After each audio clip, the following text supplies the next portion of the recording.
Assalamualaikum warahmatullahi wabarakatuh. Perkenalkan kami dari kelompok 5. Di sini kami akan membahas materi bahasa Indonesia di SD kelas awal dan kelas tinggi. Sebelumnya kami akan memperkenalkan diri terlebih dahulu. Perkenalkan, nama saya Fadila Cahyani, NPM 18160050.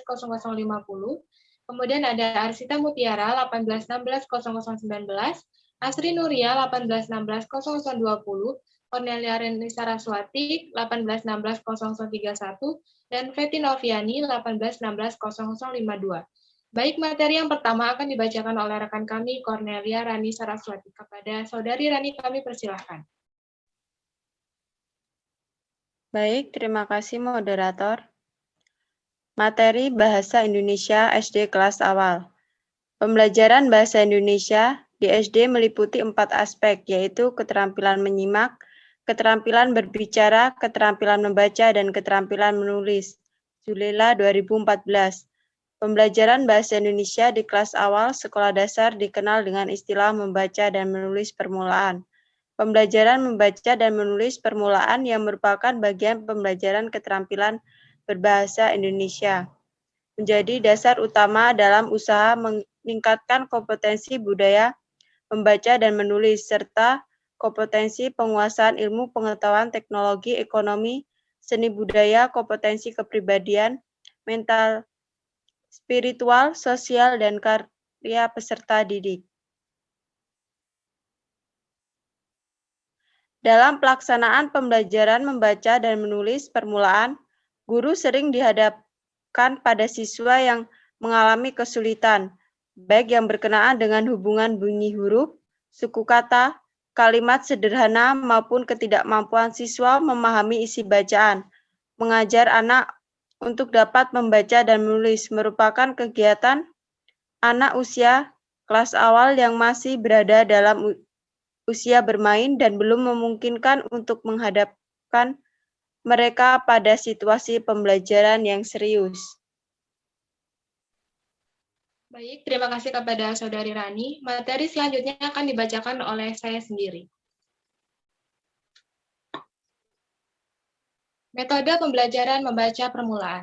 Kemampuan membaca permulaan bagi siswa di kelas rendah bermanfaat untuk memiliki kemampuan memahami dan menyuarakan tulisan dengan intonasi yang wajar, sebagai dasar untuk dapat membaca lanjut. Pembelajaran baca permulaan merupakan tingkat proses pembelajaran baca untuk menguasai sistem tulisan sebagai representasi visual bahasa. Tingkatan ini sering disebut dengan tingkatan belajar membaca. Learning to Read, Hasanuddin 2016. Pembelajaran baca permulaan menurut Asep Muhyiddin DKK 2018 menggunakan beberapa metode. Di antaranya adalah metode bunyi, metode abjad, metode suku kata, dan metode kata lembaga. Kemampuan membaca permulaan lebih diorientasikan pada kemampuan membaca tingkat dasar, yakni kemampuan huruf. Yang pertama ada metode bunyi. Pembelajaran baca berfokus pada fonik atau saran untuk menerjemahkan simbol tertulis menjadi suara. Semisal, huruf B tidak dilafal B, tetapi B. T tidak dilafal T, tetapi T. Kemudian bunyi-bunyi dalam bahasa Indonesia digabungkan menjadi KA, KEH, dan A, sama dengan KA, KI.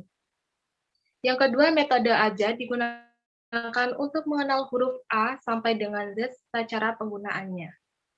Yang terakhir, yaitu pembelajaran baca permulaan menggunakan metode suku kata, yaitu pembelajaran baca permulaan dimulai dengan pengenalan beberapa suku kata. Langkah pembelajaran dalam metode suku kata, yakni siswa diperkenalkan beberapa suku kata. Setelah siswa mampu membaca suku kata tersebut digabung menjadi kata. Metode suku kata dimulai dengan pengenalan beberapa suku kata. Setelah siswa mampu membacanya, suku kata itu dirangkap menjadi kata-kata dengan menggunakan tanda penghubung. Baik, materi yang selanjutnya akan dibacakan oleh rekan kami, Arsita Mutiara. Kepada Saudari Arsita, kami persilakan.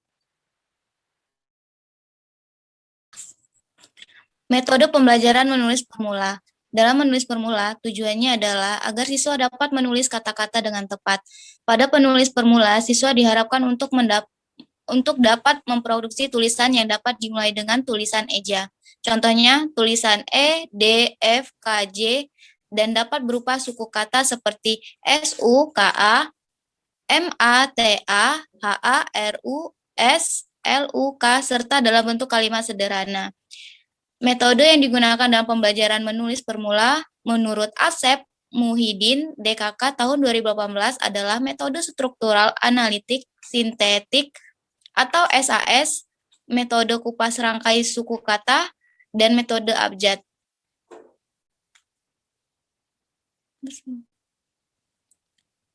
Materi Bahasa Indonesia SD kelas tinggi. Pembelajaran bahasa Indonesia di kelas tinggi sekolah dasar yaitu keterampilan menyimak dan berbicara.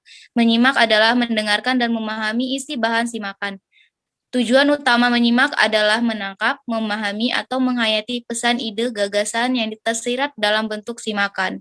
Tarigan tahun 1994, halaman 6. Pentingnya penguasaan keterampilan berbicara untuk siswa sekolah dasar dinyatakan oleh Faris dalam Supriyadi tahun 2005, halaman 179, bahwa pembelajaran keterampilan berbicara penting dikuasai siswa agar mampu mengembangkan keterampilan berpikir, membaca, menulis, dan menyimak. Keterampilan berpikir mereka akan terlatih ketika mereka mengordinasikan, mengonsepkan, mengklarifikasikan, dan menyederhanakan pikiran, perasaan, dan ide kepada orang lain secara lisan. Dalam praktik pendidikan maupun dalam kehidupan sehari-hari di masyarakat, komunikasi dan penyampaian pesan dilakukan menggunakan bahasa. Dalam berbahasa sehari-hari memang tidak dapat disangkal bahwa lebih dari separuh waktu dan dimiliki oleh manusia digunakan untuk berbicara dan menyimak pembicaraan orang lain dalam bermacam-macam konteks dan situasi. Baik, terima kasih kepada Saudari Arsita. Materi selanjutnya akan dibacakan oleh rekan kami, Asri Nuria. Kepada Saudari Asri Nuria, kami persilakan. Metode bercerita dalam keterampilan menyimak.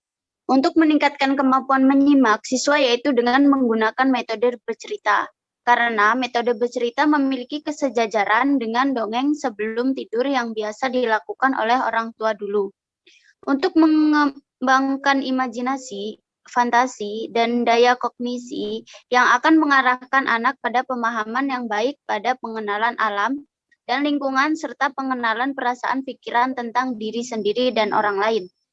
Guru yang akan menggunakan bercerita atau mendongeng sebagai sebuah metode pembelajaran bahasa hendaknya memilih tema cerita yang cocok dengan usia anak, mempersiapkannya dan menyampaikannya kepada pendengar dengan baik. Bercerita dapat memberikan efek menyenangkan, bahagia, dan ceria, khususnya bila cerita yang disajikan adalah cerita lucu. Bercerita dapat melatih dan mengembangkan kecerdasan anak secara kognitif, emosional, spiritual, dan visual anak.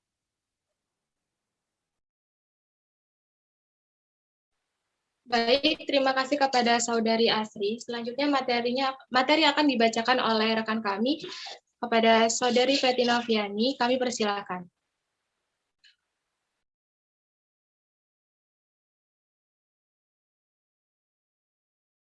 Feti, mic-nya belum dihidupin.